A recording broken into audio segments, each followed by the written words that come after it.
तपाईहरुले देखिराख्नु भएको यो महाकाली नदी हो। यो महाकालीको नदीमा चाहिँ ट्विन लाएर चाहिँ मान्छेहरु आउने रहेछ। हाम्रो इन्जिनियर सरले चाहिँ यहाँ रिपोर्टिङ अथवा यहाँको नाप्ने कामहरु चाहिँ भइरहेको छ।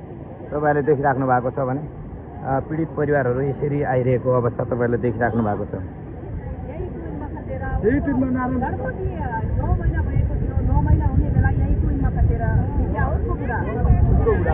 उहाँको बुढा है ए नारायण बुढाथोकीको श्रीमती चाहिँ उहाँ हुनुहुन्छ। नाम के हो उहाँको? ए जानकी बुढाथोकी हुनुहुँदैछ। उहाँको श्रीमान चाहिँ यही नदीमा बगेर आफ्नो जीवनलाई चाहिँ बलिदान दिनुभएको रहेछ। ट्विन चाहिँ यही हो दर्शकबिन, तपाईहरुले देख्न सक्नुहुनेछ। यो अवस्थामा यहाँका स्थानीयवासीहरू तपाईहरु यति धेरै तपाईहरुले देख्नु भएको छ। हामी अहिले यो हात जोडेर उहाँहरूले बिन्ती गरिराख्नु भएको छ।